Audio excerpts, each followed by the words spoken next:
Hello, thank you so much for giving us the time today. My name is Andre Thomas. I'm a professor at Texas A&M University and the founder and CEO of Triceum, a Texas-based game-based learning company.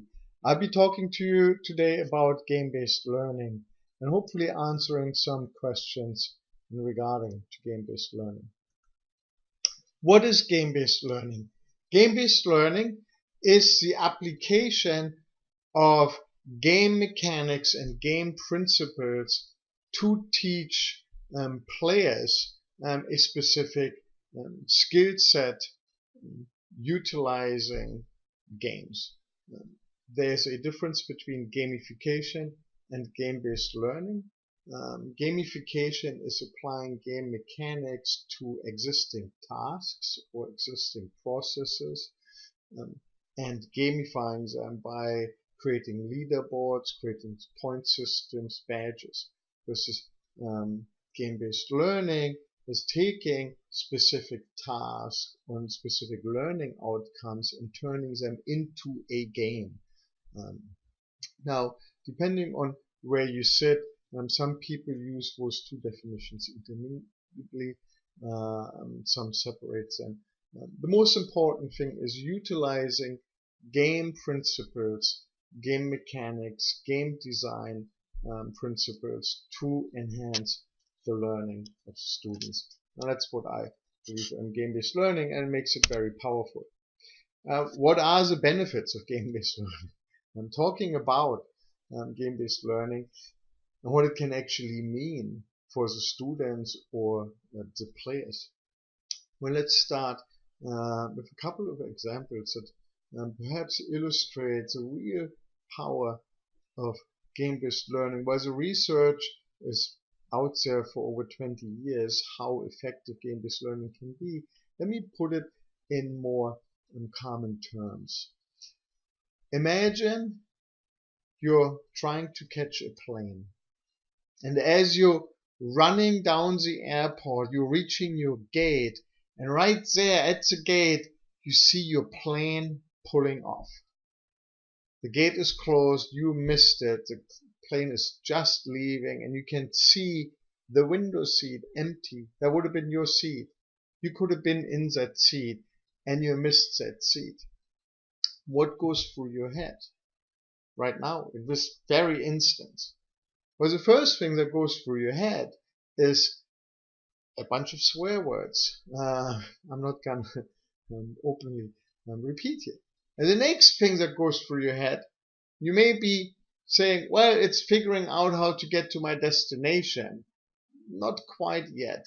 That's number 3. The second thing that goes through your head is all of the things that, if they would have gotten right, would have enabled you to be on this plane. If the security line would have been a little bit shorter, you could have made that plane. If the red light in traffic would have been a green light, if you would have left your house 5 minutes earlier, you could have been on that plane.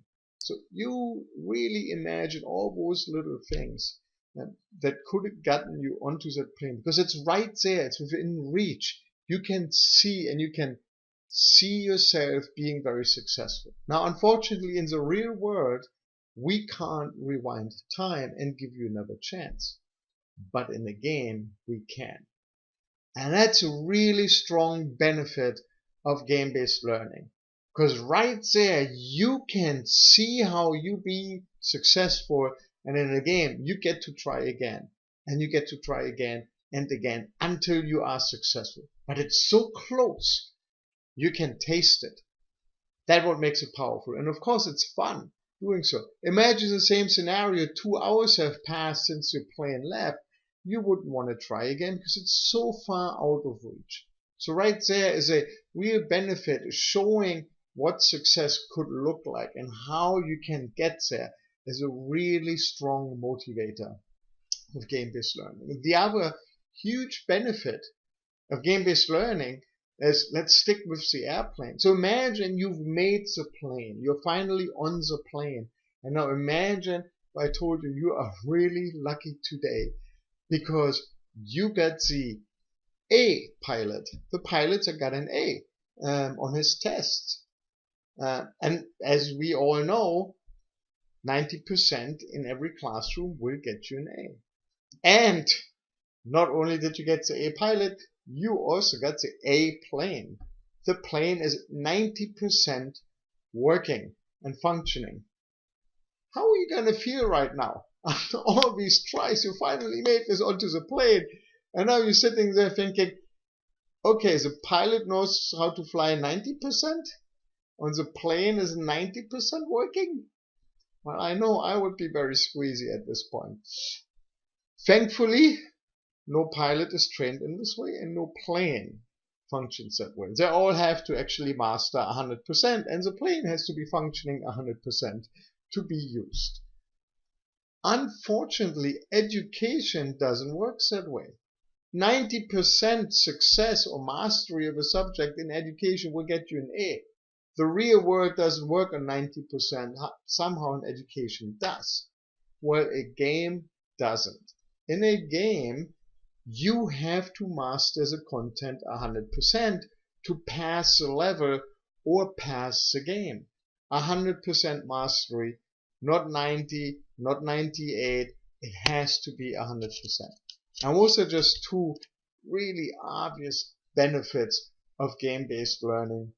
And of course, there is other benefits such as experiential learning. You actually are doing it instead of listening somebody talk about it, watching it, or reading it. You're part of it. You're actively participating. So trial and error benefits, failing, and failing in a fun way, in a fun environment.